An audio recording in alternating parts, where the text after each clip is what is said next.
Good morning, good afternoon, everyone, wherever you are in the world. Welcome to today's event, our talk with Peter Martin about his new book, China's Civilian Army, The Making of World War Diplomacy. It's a fascinating book. You will really enjoy the talk and our conversation afterwards. My name is Alexandra Lieben. I'm the Deputy Director of the Brookell Center for International Relations. I'm stepping in for Cal Rostiala today, who is indisposed. And just to say a quick word about our co-sponsors, the event today is co-sponsored by the Asia Pacific Center, the Center for Chinese Studies, and the Department of Public Policy here at UCLA. It is also part of International Education Week. Peter Martin, we're very glad to have him. He's Bloomberg's defense policy and intelligence reporter in Washington, D.C., the author of the book you're about to hear about. And he was previously based in Beijing, China, where he wrote about the escalating tensions between the US and China, so really knows what he's talking about. And was also stationed, also reported from the border of China and North Korea. So that's also a really interesting aspect, actually, speaking about the dynamics and sort of psychology of the region and it's as it relates to the world. And his writing, Peter has written in many different publications. He's been published in Foreign Affairs, in Foreign Policy, in The Atlantic, in The Guardian, and other publications. We are very glad to have him. Thank you very much, Peter, for giving us your time, for joining us today. And we look forward to your remarks right now.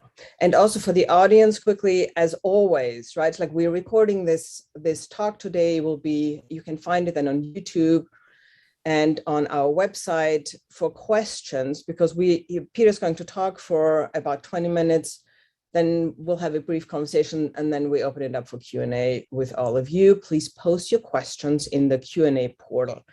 We will also post the link to Peter's book. There's a discount code if you want to order it from the publisher itself, and we post that in the chat. Okay, so turning it over to Peter. Welcome. Well, thank you so much for the warm welcome. It's really a pleasure to be doing this. So I thought I would talk a little bit about how I came to write the book, and then some of the key findings. And I'm glad we're going to have time for back and forth and Q&A, because I think that's always the most enjoyable part of doing these things. So I arrived back in China in 2017. After a few years away, living in Delhi and then in Washington. And, I was immediately struck, naturally enough, by the incredible progress that China had made during that time. China's economy was beating estimates. Xi Jinping was rolling out this ambitious Belt and Road Initiative across the world. The Chinese military was rolling out China's first overseas military base in Djibouti, militarizing artificial islands in the South China Sea. So the country's hard power seemed to be going from strength to strength. And there was also this extraordinary opportunity ahead of China in the shape of the Trump administration, which was busy picking fights with US allies, criticizing multilateral institutions. And it seemed for a moment that there was this real opening for China to kind of step up and take on a greater leadership role. But the longer I spent in Beijing and the more I kind of observed Chinese foreign affairs rollout, the clearer it became that for whatever reason, while China was incredibly effective at using its hard power, at mustering inducements, economic inducements to get others to follow its wishes, or coercive measures to prevent others from acting in ways it didn't like. For whatever reason, it seemed to be unable to kind of step up and persuade others of its intentions, persuade others to follow its lead. And I started to kind of think about why that was and why it mattered. And I guess when you step back and you think about the kind of world that we're moving into, this is going to be a world where there are multiple competing centers of power. And there's going to be a real premium on the ability to persuade others, to communicate, to get your point of view across. And countries that can't do that, I think, will struggle to emerge as true leaders. And the more I kind of looked at this problem and this struggle that China had to get its views across, the more I kind of came to see Chinese diplomats as a microcosm of that broader difficulty. And you could see it even on a personal level when you interacted with them. So, one-on-one, Chinese diplomats can be suave, funny. They have degrees from fancy universities like Georgetown and the London School of Economics. They speak multiple foreign languages, have spent decades living overseas. And yet when they stand up on the podium in the foreign ministry to do press conferences, or they sit down opposite their US counterparts and counterparts from across the world, suddenly they become quite stilted, rigid, ideological, and of course, in recent years, also increasingly aggressive. And so I got curious about the roots of this behavior and started to, do interviews, of course, in Beijing, speaking to Chinese diplomats, speaking to foreign diplomats about their experiences, but also to look for a body of sources in Chinese, which might help me to understand it. And I came across this collection of memoirs by former Chinese diplomats, more than 100 of them in total. And they're pretty dense, often kind of painfully boring books, but hidden among these memoirs are little details which illuminate China's struggle to communicate with the world and what it's like to be on the front lines of Chinese foreign policy. So I decided to take that collection of texts and to use it as the source base for my book. I'll be honest, when I started out, this was a pretty niche and geeky topic. That didn't stop me because I'm a pretty niche and geeky person. But if any of you have been following this closely, you'll have realized that it's become very, very mainstream in recent years. We've seen an explosion of kind of aggressive and high-profile outbursts by Chinese diplomats across the world. We've seen Chinese diplomats storming out of international meetings, telling foreign counterparts to shut up, spreading disinformation, and even conspiracy theories on the origins of COVID-19. You just had to look at the confirmation hearing on Capitol Hill earlier this year, and you'll have seen, from the CIA to the State Department to the Department of Defense, that this has become really front and center of the way that the US government now thinks of the China challenge, and indeed the way that US allies think about China's intentions. But what was really clear to me after spending all of this time with these memoirs was that while what's now known as wolf warrior diplomacy seems very new on the surface, actually its roots go back a very, very long way. So when the People's Republic of China was founded in 1949, China basically had no diplomats to speak of. Its leaders faced a really kind of paradoxical challenge. On the one hand, this was a highly paranoid, secretive political party, the Communist Party, which had just won power in the Chinese Revolution. And it had spent decades hiding underground, conducting this covert armed struggle against its enemies. And suddenly it burst out onto the international stage and needed to win friends and establish itself as the legitimate government of China. And so to kind of square that circle, that need to maintain secrecy and that paranoia about the outside world with the need to win over international respect, the PRC's first foreign minister, a man called Zhou Enlai, came up with this approach to diplomacy, where he said that Chinese diplomats should think and act like the People's Liberation Army in civilian clothing. In other words, they should emulate the fighting force which had just propelled the Communist Party to power. And what he meant by that was that Chinese diplomats would be unfailingly loyal to the Communist Party. They would be disciplined to a fault, and they would display what he called a fighting spirit, as they protected China's interests across the world. And so this kind of martial militaristic ethos resulted in a bunch of really distinctive behaviors, which were visible in 1949 and remain visible till today, in spite of all of the extraordinary changes that China has gone through over the years. So Chinese diplomats will typically stick incredibly closely to talking points, even if they know that those talking points don't resonate with people across the table.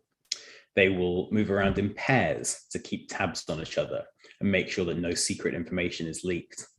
They will sometimes shout at foreign counterparts when they're concerned or worried about failing to look tough enough back home.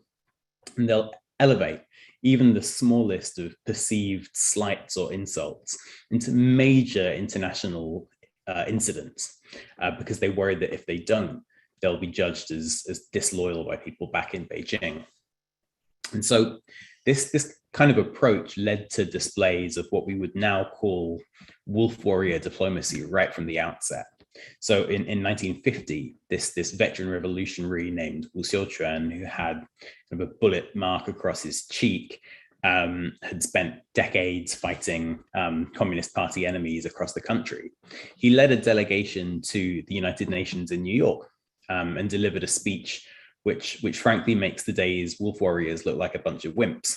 Time magazine described it at the time as 2 awful hours of rasping vituperation, which gives you a sense of the mood in the room. And in the 1960s, Chinese diplomats, clashed on the streets with protesters outside the Chinese embassy in London. One of them was pictured wielding an axe in London. Chinese diplomats were expelled from countries ranging from Indonesia to Kenya and handing out red books on the streets of foreign capitals. But while that wolf warrior kind of approach has been with us for a long time, it's really important to keep it in the context of an alternate tradition in Chinese diplomacy, which is this need to win friends and build influence. And so at other times, Chinese diplomats have been capable of mustering that extraordinary discipline that I talked about earlier and using it to pursue charm offensives across the world. So in the 1950s, China did that to great effect with developing countries as it sought to branch out from the Soviet bloc and to win friends across Asia and Africa.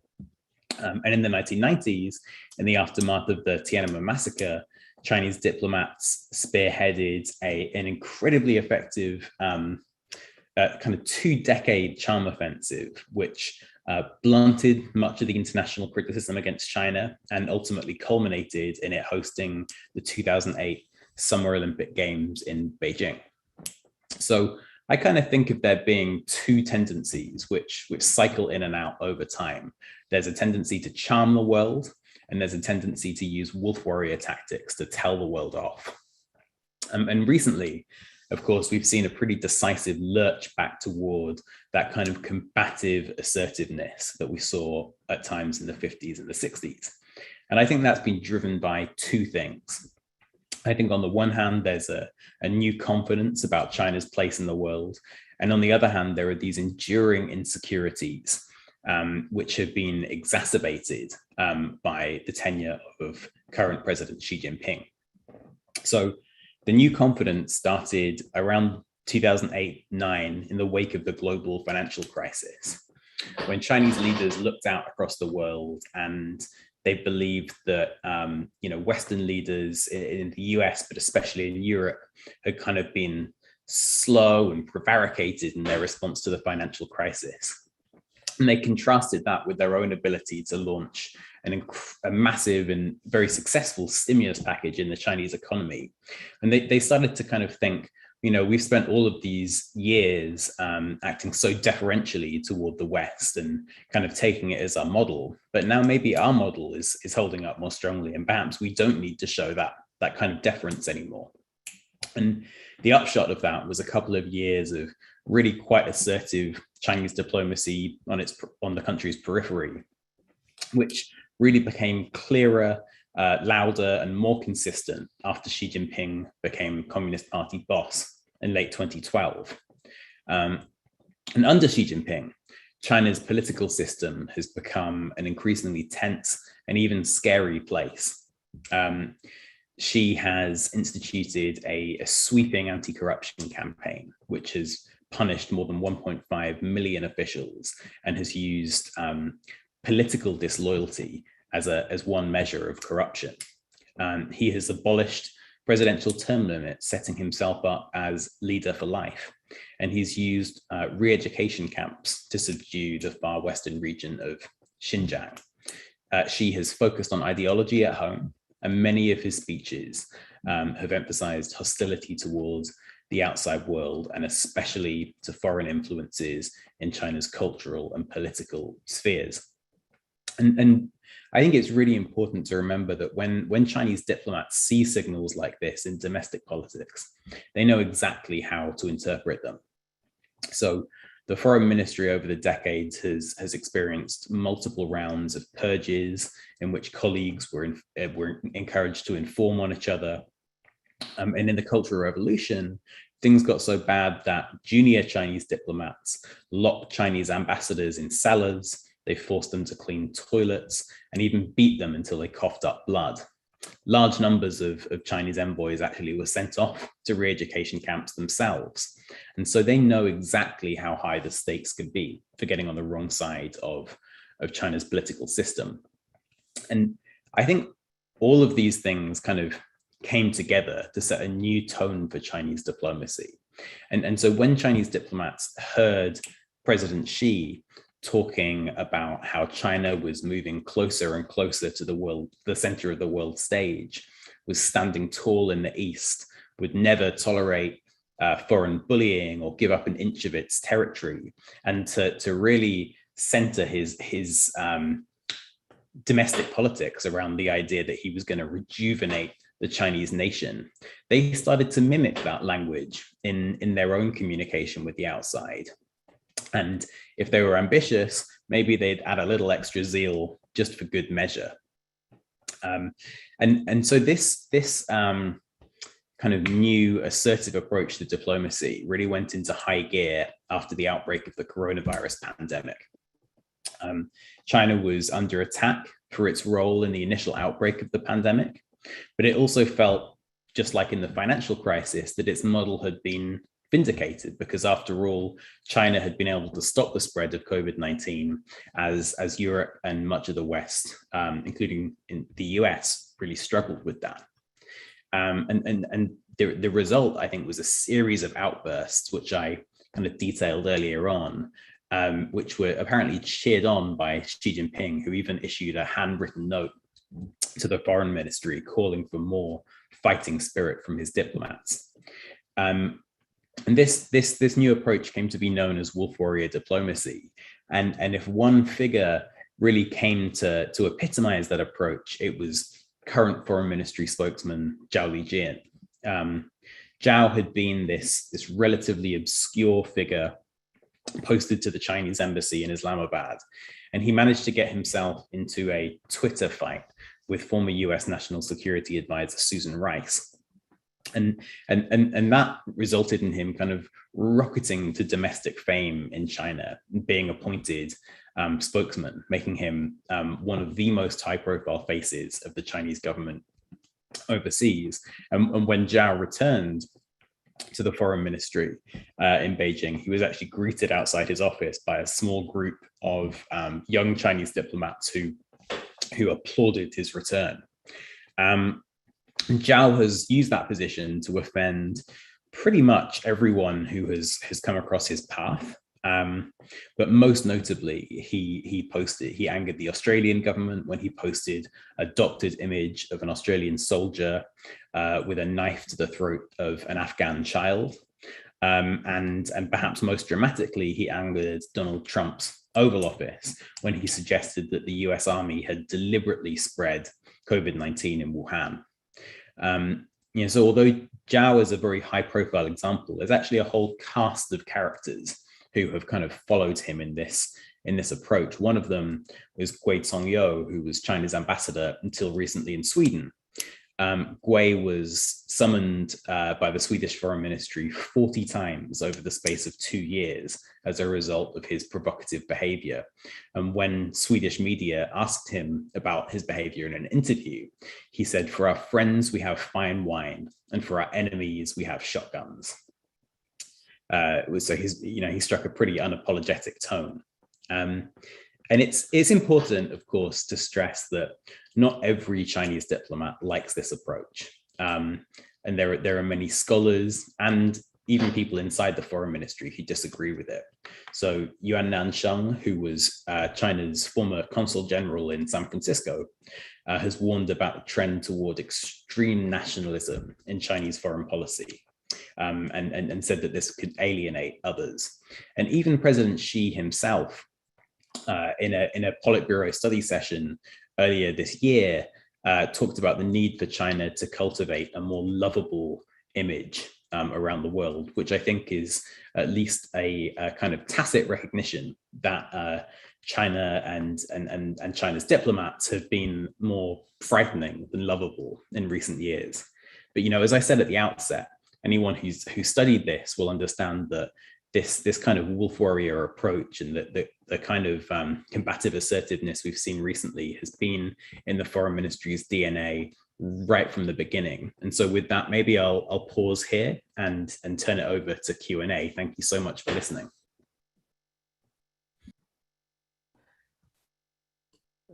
That was fascinating. Thank you very much for taking us through here. And actually sort of starting with the very last thing you said, is like, here's like the wolf warrior diplomacy emerged right from communist China trying to assert itself in the world that it found is largely hostile to its ideology also. So here we're looking at the legacy of this. And my question is here is like, how do we overcome our history, right? And sort of our self-perception that lingers here, right? And it's like, and whether it is appropriate or not, like that's why you say it's like this interesting combination of feeling powerful and at the same time intensely insecure, right? Which is sort of creates a lot of instability. But here's like, what is your thought about this, right? Like how could China emerge and see itself differently? Yeah, I mean, I think that so some of that is kind of rooted in the country's history and this belief that it's been wronged by foreign imperialist powers and that kind of stuff. But a lot of it, and I think maybe even most of it, is rooted in the Chinese political system. So it's really hard for me to envision a fundamentally sort of less insecure approach from Chinese diplomats while they still have the Communist Party looking over their shoulders the whole time. And I kind of struggle to see how they could address that. But I guess at least there is, but if that sets like a kind of an upper limit, a glass ceiling on how effective Chinese diplomacy can be, it's still true that over different periods of time, sometimes that system has been more effective and sometimes it's been less effective. And I think that the real sort of determinant now for whether China can turn it around is the country's perception of the international system, but especially of US power.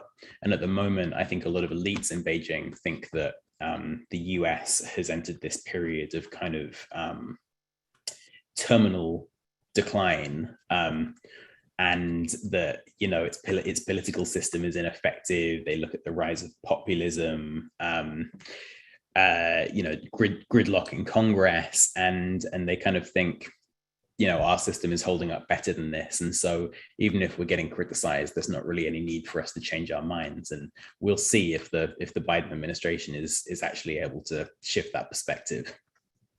What's Xi Jinping's idea of a rejuvenated China? What does it look like? Yeah, I mean, he has kind of laid it out. He actually calls it the Chinese dream.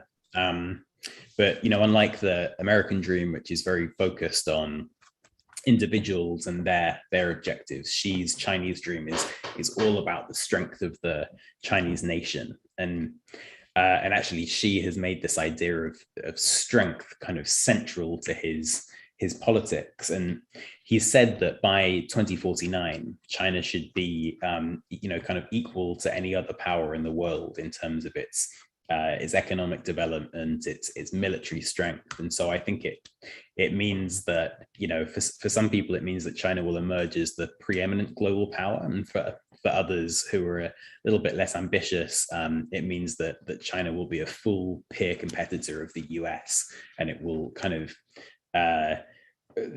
dominate the 21st century as a co-equal. So, pick whichever one of those you like, but either way, it's pretty ambitious.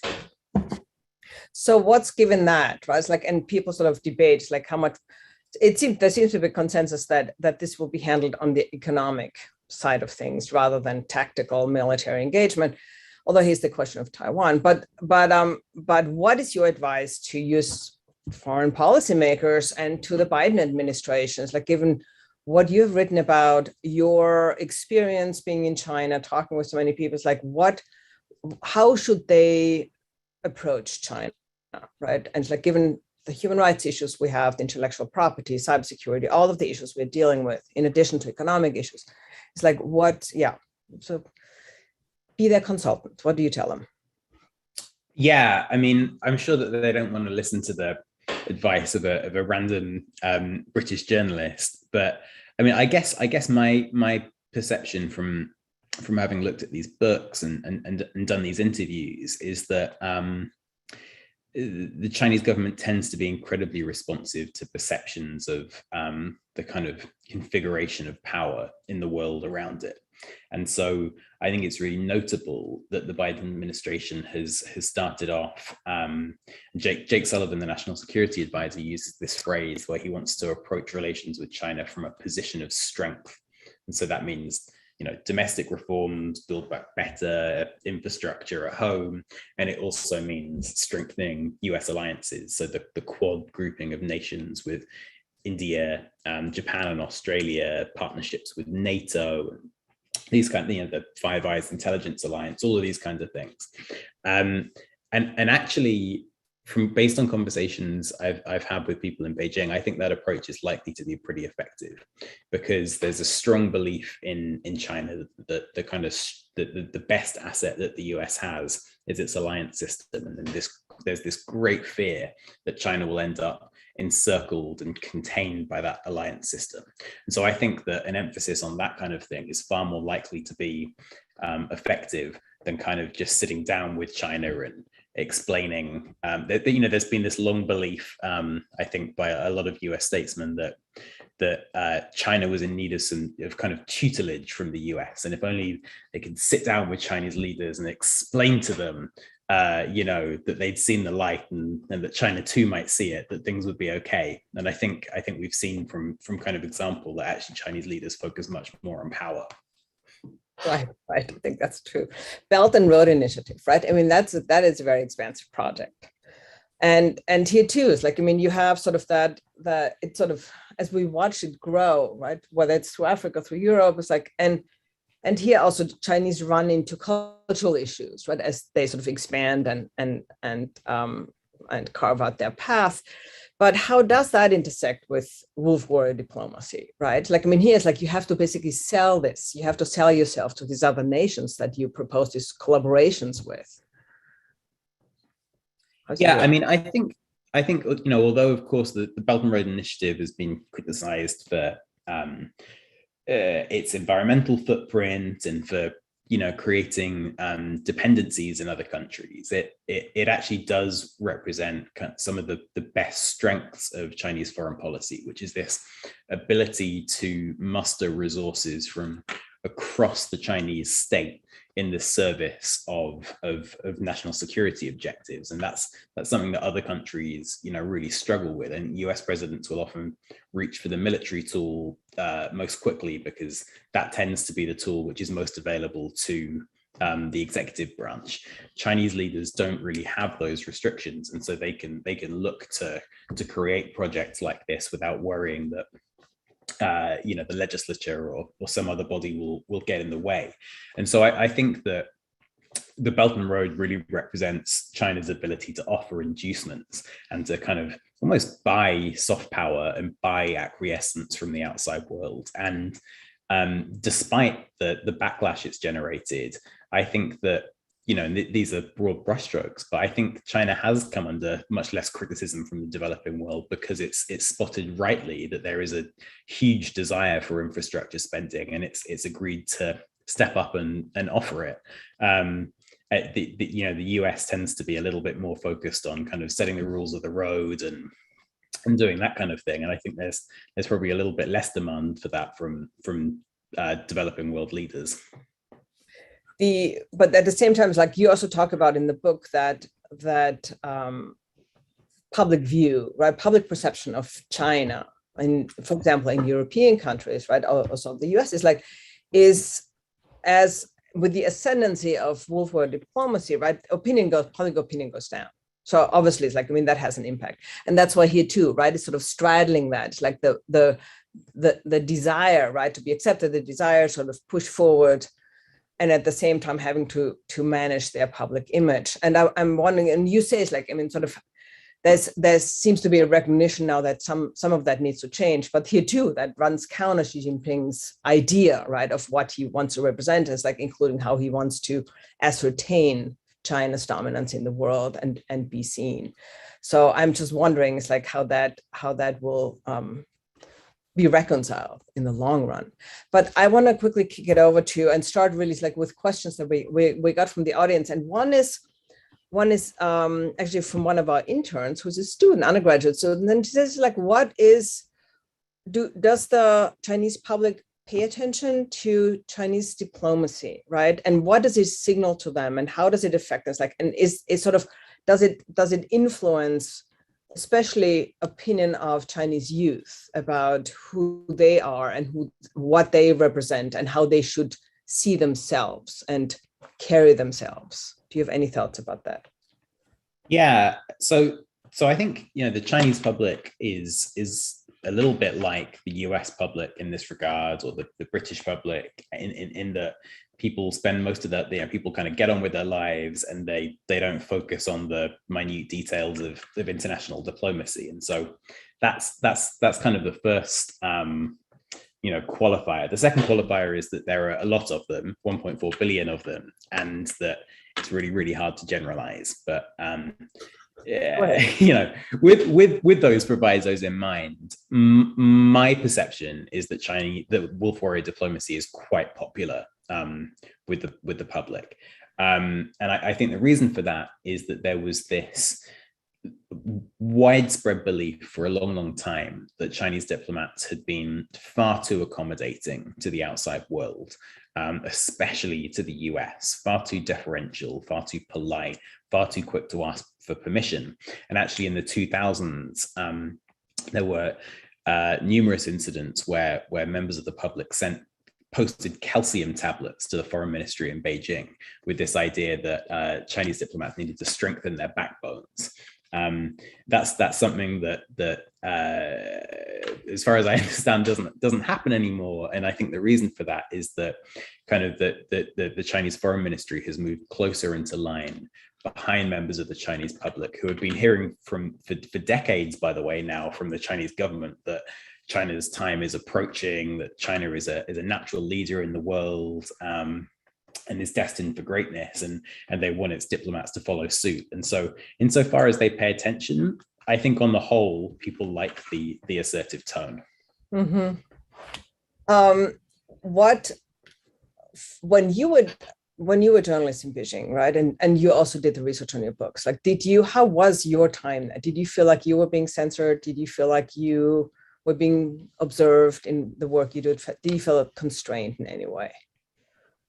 Yeah, so I think when you're actually in Beijing, the government has such a close lock on that city. There are security cameras everywhere, lots of plainclothes police. I think that they really are quite comfortable with the grip that they have on what you're doing there and their ability to kind of keep tabs. So unless you're attending a trial of a human rights activist or doing something that they really dislike, they tend to be a little bit more hands-off with you while you're in the Chinese capital. They're watching, of course, but they're a bit more hands-off.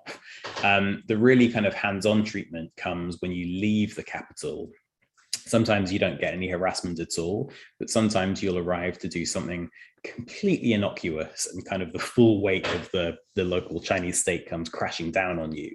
And I think that's because often, local political elites are quite risk averse, and there's no upside to a foreign journalist showing up. And so their overwhelming incentive is just to get rid of you as quickly as they possibly can, which means following you, telling you to leave, telling you you're breaking the law by being there. That's not true, but telling you that you're doing that, tailing you, all of these kinds of things. And so, yeah, it can be pretty intense. And especially when you leave Beijing, and especially when you visit sensitive regions like Xinjiang, where you're pretty much guaranteed to feel the heavy hand of the government. Yeah, did you finish the book when you were back here, right? Or when did you? So I don't know, it's like whether you had sort of free time, unobserved time in that sense. It's like, and what that was in terms of accessing sources.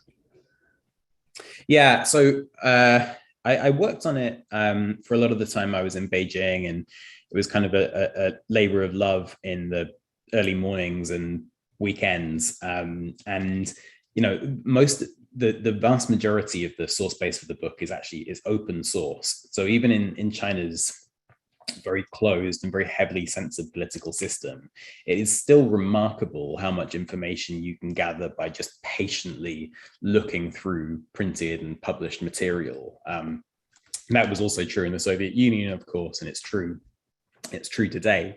Lots of the memoirs I used were published in the 90s and the 2000s, which was a period of relative openness compared to Xi Jinping's China. But even now, if you sit down with Xi's speeches or read state media, there are sometimes really illuminating little details just thrown in there that, and if you collect enough of them, you can start to kind of create a collage and hopefully figure out what's going on. We actually got a question about your sources, and that is your written sources. Like you mentioned the memoirs you read, right? And other documents also. Did you read them in Chinese, or do they exist in English? That somebody's interested in reading them. Yeah, no, they're mostly in Chinese. There are a few of them which have been translated by the Chinese government. So former Foreign Minister Chen Qichen's memoir, which is called 10 Episodes in Chinese Diplomacy, there's an English edition of that. And Huang Hua, who was a kind of young revolutionary diplomat who at one point was the only Chinese ambassador posted overseas during the Cultural Revolution. He was the ambassador to Egypt. Everyone else was recalled to Beijing.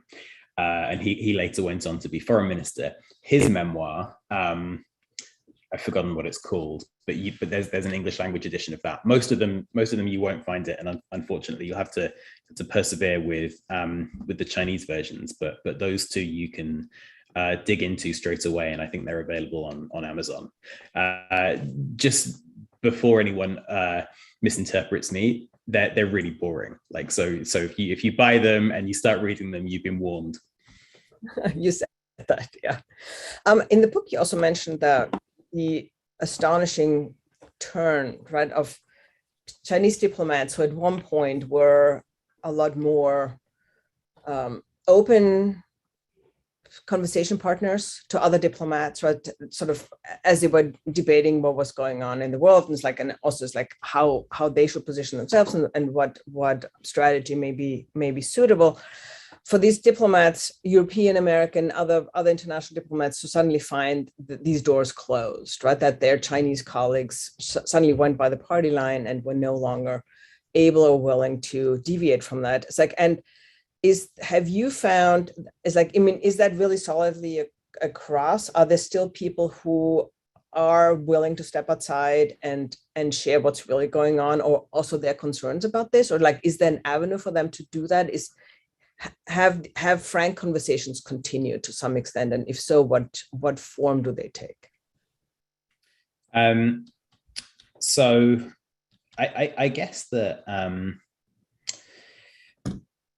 my sort of starting point for this is that anyone who's drawn to diplomacy in any country, whether that's the US or it's China or wherever, kind of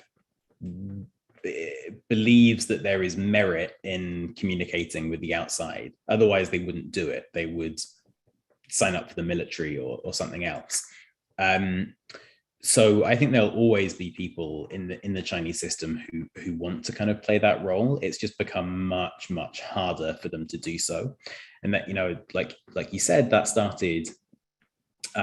It's never been that easy, right? We're talking about periods of relative openness and closedness, but under Xi Jinping, it's become much more difficult. From 2013-14, when the anti-corruption campaign really went into full swing, Chinese diplomats started to kind of close up and become more difficult to communicate with. And of course, now the difficulty of travel means that a lot of dialogue, you know, President Biden's talk with Xi Jinping last night took place online, but also these kind of, they're called track 2 dialogues between former officials and think tankers. They all take place online as well. And of course, that means that there's no private space. There's no coffee table you can approach and kind of have a quiet word with your interlocutor. It's all scripted and formal. And so I think that has really made it quite difficult to have frank conversations with Chinese interlocutors. And that's kind of worrying, I think, not just from a kind of academic and knowledge perspective, but also because of the role that these exchanges and the Chinese diplomats play in signaling China's intentions. It's so difficult to interpret what the Chinese government wants on some issues. You know, we have to rely on careful reading of Xi Jinping's speeches or interpreting Chinese state media for little hints. And diplomats have, alongside those other two methods, have really been one of the go-to sources. And if you can't have those frank conversations, it becomes very difficult to interpret what China wants. What is your assessment of the current Chinese ambassador to the US? Do you have any opinions? Yeah, I mean, he so Qin Gang, he's actually kind of has a background in dealing with Europe, but he got this job as head of the protocol department in the foreign ministry, which gave him very close access to Xi Jinping for a period of time. And so I think that's the reason he's been sent over here. A little bit like the US president always expects the US ambassador to have close ties to the White House. So there's a good communication channel there. I think Xi Jinping wants the same thing from his ambassador. So he's kind of broken with convention and chosen someone who is not a US expert. And I think Qin is pretty typical of China's best diplomats in that he's capable of displaying this massive range of public behavior, which spans from funny and charming and fluent English through to kind of withering dress downs that I've spoken to European diplomats who dealt with him in Beijing, and they're just kind of terrified of the way that he behaved sometimes. He can be very tough. But I think, he first and foremost, he's a professional, and he's going to follow the tone that Xi Jinping wants from his ambassador in Washington. And I think, there's a time and a place for Chinese diplomats to be tough with the US, as Yang Jiechi showed earlier this year when he dressed down Tony Blinken at meetings in Anchorage. But I think from the Chinese ambassador in Washington, what they want is a credible channel of communication. And so although Qin is capable of being very tough, I think he's going to kind of keep his sensible hat on and try to keep those channels open with the State Department, the White House, and other places. It's mostly an extension, right? He doesn't have a lot of decision-making power on his own, because that's what you also say. It's like the Chinese diplomats, right? It's like basically they just relay back, what they heard, and with little decision-making power themselves or freedom to move. That's right. So it makes it less fruitful for our diplomats here or policymakers. Yeah, there was a case actually in the George W. Bush administration where I'm going to name who it was, but a pretty senior US official met with people from the Chinese embassy, and he just said, "Look, guys, I know your talking points. Can we please just get to the back and forth, because I don't want to hear this again." So yeah, it can be frustrating to deal with that. I got a question about social media, actually. Can you comment on the role of social media in China, right? And how the Chinese think about the US? Yeah, so two big topics. Social media kind of emerged as this incredibly liberating force in Chinese society.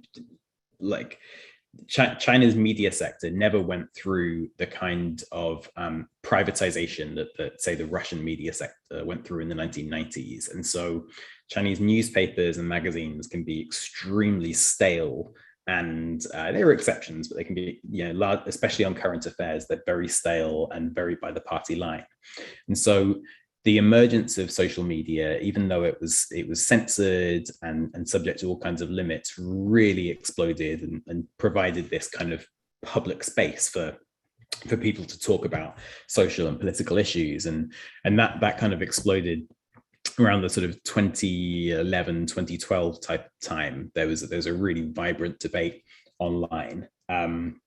But after the Arab Spring and under Xi Jinping, that space for discussion has kind of shrunk, and you can still find little snide references and hints at dissatisfaction, but it's become much more difficult to find that kind of vibrant debate online in China, and lots of it has moved into kind of private discussion rooms on forums like WeChat instead of more public venues like Weibo. And then but Chinese diplomats, tying it back to the book, have kind of embraced all kinds of social media platforms that are actually banned in China itself, most notably Twitter. And I think they've done that because they think that's an effective way to take the fight directly to the Western public, rather than having to go through, fake news media and that kind of thing. That's their perspective, not mine. But and then the second question, in terms of what Chinese people think of the US, it's again really hard to generalize, but I guess I would just say that it's an incredibly complicated relationship with many layers.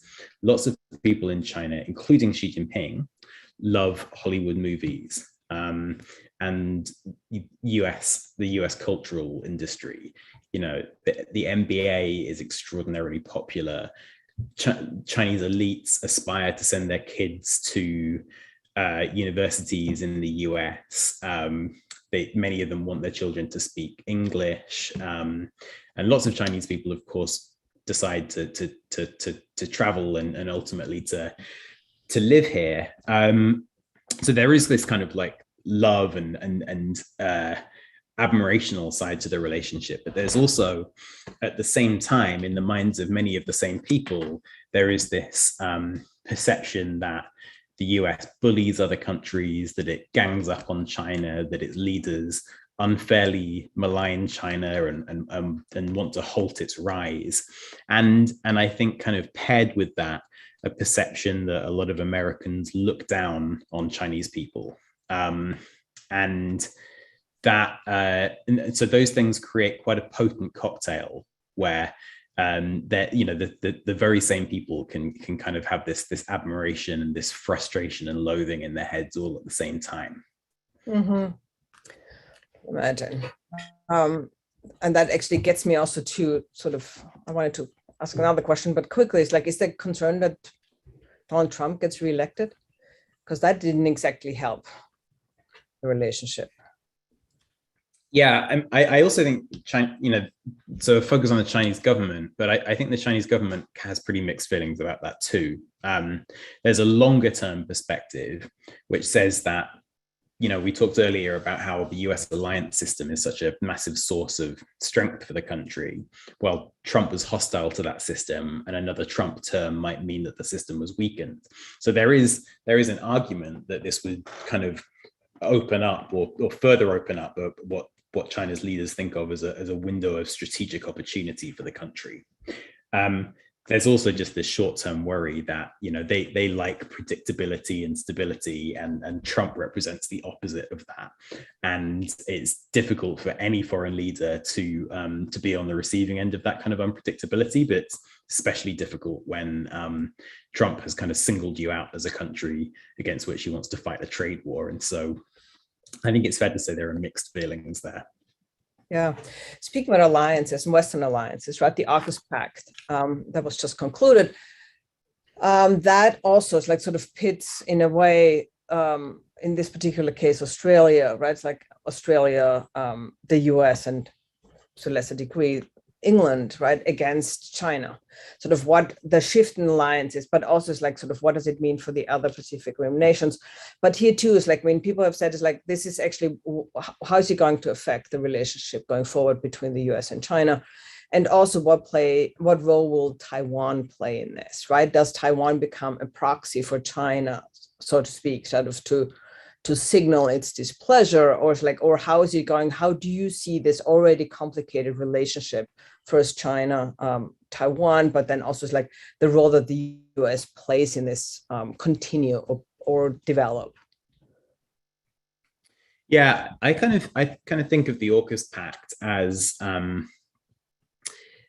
illustration of why, if we're moving into a new Cold War, it's going to look very different to the last one. Obviously, the last Cold War against the Soviet Union involved two hostile blocs, which had an Eastern Bloc and a Western Bloc, which didn't have too much to do with each other. And in the case of China and the US, the economies are incredibly intertwined, but also countries, because they also have these deep economic links with China, they're not willing to just separate off into a separate bloc with the US. And so we're seeing these kind of coalitions of the willing, some big and some small. It's possible for some countries to stand together with the US on human rights, other countries to stand together with it on trade, maybe the European Union, and then probably a much, much smaller group of countries to really be explicit about challenging Beijing on military terms. And that's why you see this slightly awkward grouping of Australia, the UK, and the US, because that's the coalition of the willing when it comes to that issue. And so I think we're likely to see a lot more of that, and Beijing will see it as quite threatening, and we'll all have to decide whether this is, we're going to call this a Cold War or we're going to call it something different. Taiwan, I think, to say that kind of Beijing thinks of it as a card or a proxy, I think almost understates the importance that they attach to it. Really, from 1949 onwards, it's been the number one issue for Chinese policymakers, and the kind of the key test of their ability to demonstrate that they've made China great, strong, and powerful and respected is their ability to get Taiwan back. And when you think of wolf warrior diplomacy, we might think of it as a pretty new phenomenon. But if in the 1990s, at the height of China's charm offensive, if you said something wrong about Taiwan, they would come down on you with, fire and fury. And so, I'm sure it will feature in kind of regional machinations, but the reality is that China really is kind of willing to upend the entire table of cooperation with any country, including the US, if it feels like its bottom line on Taiwan has been crossed. And so I think that makes it quite difficult to use as a pawn for either side. Yeah, a dangerous one. Right. Because you feel like it could escalate to military confrontation. And that would be the one place, but because otherwise China is not keen on doing that. It has understood fairly well, or really well, that economic advancement is much more productive. And of course, for a whole host of reasons. Speaking of military engagement versus economic engagement, here's Vladimir Putin and here's Xi Jinping, right? It's like we're sort of similar aspirations for their respective countries. And from your sort of comparative vantage points, here, what's their relationship now? And how do you see that progress also? Yeah. So I guess that on a personal level, Xi and Putin seem to have this remarkable chemistry. I think that they see the world in relatively similar ways. Apparently, growing up in the Communist Party elite in China and spending your career in the KGB give you quite a kind of similar mindset. And for, for whatever reason, there's a kind of melding of minds there. There's also a melding of interests, and both countries are frustrated with the way that they feel like the US and its alliance system throws its weight around, and they want to be able to provide a counter to that. Of course, there are a lot of tensions underneath the surface between the two countries, which I think are likely to grow over time as Russia more and more becomes the junior partner in that arrangement, and the Chinese economy, which already far eclipses Russia's, will do so even more in the future. But well, a lot of people said for a long time, this is a marriage of convenience, it's not going to last. I think kind of the most interesting data point for that relationship is military sales and military cooperation. And for a long time, Russia was holding back its best military technology from Beijing, refusing to sell it, refusing to transfer the technology. And in the last few years, it has done a pretty dramatic about face and decided that it will do that. And that's a pretty sure sign, I think, that whatever tensions might be there beneath the surface, these two countries and their strong partnership is going to be a pretty formidable force for a long time to come. Mm-hmm. Something for us to reckon with. Last question before I release you back out into your day, and thank you again for being here, came about the Biden-Xi summit last night, right? Yesterday. It's like, what does that mean for us? It's like, do you feel like they came out looking friendly with each other and professing to a willingness to cooperate and all of this? It's like, do we think, famously, like during the Obama administration, right, we had a similar sort of point where it's like, yes, we have an understanding and around intellectual property, cybersecurity, all of this, and none of that held. So what's our expectations coming out of this summit? Do we see a more productive relationship ahead? I think that compared to the Obama era, both sides have kind of pretty dramatically scaled back what they think is possible through direct bilateral diplomacy. You think in the Obama era, there was a pretty strong desire on the part of US policymakers they would talk about shaping China's behavior and shaping China's intentions using US statecraft. Chinese leaders, Xi Jinping approached the US and talked about a new type of great power relations based on mutual respect. And so they also had this idea that if through dialogue they could come to some kind of understanding which would allow them to live in relative harmony, or at least to tolerate each other. I don't think either side kind of sees bilateral engagement in those terms, but I do think that both sides have an interest in getting out of this just spiral of deteriorating relations. Both countries have domestic policy priorities and need to make sure that their economies kind of are put on a stable footing after the virus, not to mention international priorities like climate change. And so I don't think either side, last night we kind of saw that, right? That we had some kind of reassuring words from both leaders that they don't want to get into a death spiral with each other, but really none of the underlying factors that have led the two sides into tension with each other, whether that's trade, military, strategic intentions, none of these things were really addressed in any meaningful way. And perhaps that's the best we can hope for at the moment. Mm-hmm. It sets a tone. It makes a difference. And actually a hopeful tone for us to conclude our conversation with you today. I would like to thank our audience for joining us. I would also like to invite you to join us again for the second International Education Week collaboration we have this afternoon at 5:00, which is an event run by our wonderful interns and deals with intercultural communication and also living and working and studying abroad, right? What does it mean? What is culture shock? How do we handle each other's cultures? How are we not thrown off base and misinterpret each other? So please join us today again at 5:00 in the afternoon. And for now, thank you, Peter. Thank you very much for your time. Thanks for Thank you. joining us. Everybody, the link is in the chat. Order the book. It is really a wonderful book. Thank you very much. Thank you so much.